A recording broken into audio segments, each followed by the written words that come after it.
शासनाच्या निर्णयानुसार घरपट्टीवरील थकबाकीवरील दंड माफीची विशेष योजना राबवण्यात आली होती।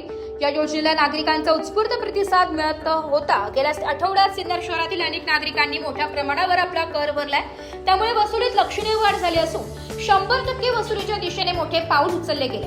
याबद्दल सिन्नर नगर परिषदेकडून नागरिकांचे आभार मानण्यात आले। दरम्यान दंडमाफी पुन्हा मिळणार का असा प्रश्न अनेकांकडून विचारला जातो। याबाबत स्पष्ट करण्यात आले की माफी एकदाच देण्यात आलेली आहे, विशेष सवलत होती आणि यापुढेही अशीच माफी मिळणार नाही। 2026-27 आर्थिक वर्षापासून घरपट्टी वेळेत भरण्याचे आवाहन करण्यात आले। आर्थिक वर्ष एप्रिल पासून सुरू होत असल्याने नागरिकांनी मार्च पर्यंत थांबण्याऐवजी एप्रिल महिन्यातच घरपट्टी व पाणीपट्टी भरावी, अन्यथा थकबाकीवर दरमहा 2% व्याज लागू होणार आहे। सिन्नर नगर परिषदेचे मुख्य अधिकारी अभिजित यशवंत कदम तसेच नगराध्यक्ष विठ्ठलराजे उगले यांनी नाशिक लोकशाही न्यूजशी बोलताना ही माहिती दिली आहे। त्यांनी नागरिकांनी वेळेत कर भरून दंड टाळावे असे आवाहन केले आहे। सर्व सिन्नरकर नागरिकांना नमस्कार। मी अभिजित कदम, मुख्य अधिकारी सिन्नर नगर परिषद। शासनाने आपल्या घरपट्टीवरती जे काही दंड किंवा शास्ती किंवा ज्याला आपण व्याज म्हणतो त्या माफीची घोषणा गेल्या 8 दिवसापूर्वी केली आणि आपल्याला 100% शास्ती माफी ही मिळालेली आहे। आणि त्यानंतर सर्व सिन्नरकरांनी खूप मोठ्या प्रमाणात आपला कराचा भरणा केला आणि नगरपालिकेच्या वसुलीची टक्केवारी 100% करण्यासाठी जी मदत केली त्याबद्दल मी नगरपालिकेच्या वतीने आपल्या सर्व सिन्नरकरांचे खूप खूप आभार मानतो। यानंतर सगळ्यात महत्त्वाची गोष्ट अशी की ही जी शास्ती आहे ही आता माफ झाली, ती पुन्हा माफ होईल का? तर याचं उत्तर आहे नाही।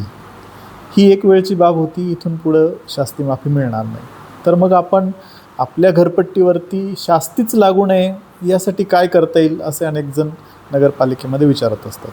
त्याचं उत्तर अत्यंत सोपं आहे। पहिल्यांदा आपण हे जाणून घेऊया की ही शास्ती का लागते। तर मित्रहो, आपला जो कायदा आहे या कायद्यामध्ये आर्थिक वर्षाच्या सुरुवातीलाच घरपट्टी ही देय होते। हे जरा आपण नीट समजून घेऊया।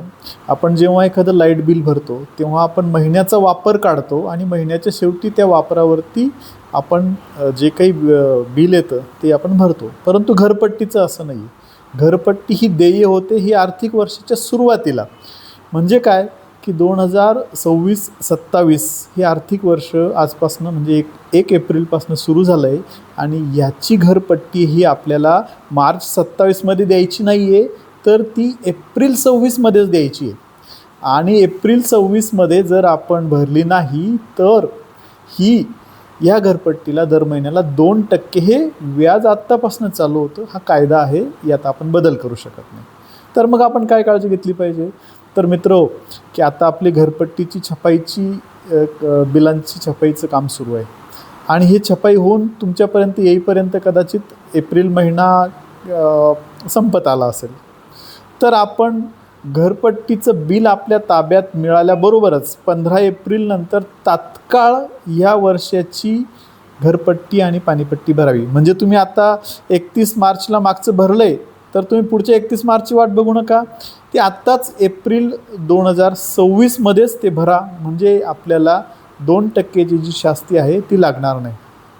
तर एक कमी शब्दात सांगायचं असेल की 2026-27ची घरपट्टी ही तुम्ही नगरपालिकेमध्ये येऊन ह्या एप्रिलमध्ये भरा आणि आपलं 2%ची जी शास्ती आहे ती लागणार नाही याची काळजी घ्या। आणि आपण इथून पुढे एक सवय जर करून घेतली की दरवर्षी एप्रिलमध्येच आपण जर आपली घरपट्टी भरली तर आपल्याला आयुष्यभर कधीही 1 रुपयासुद्धा शास्ती लागणार नाही।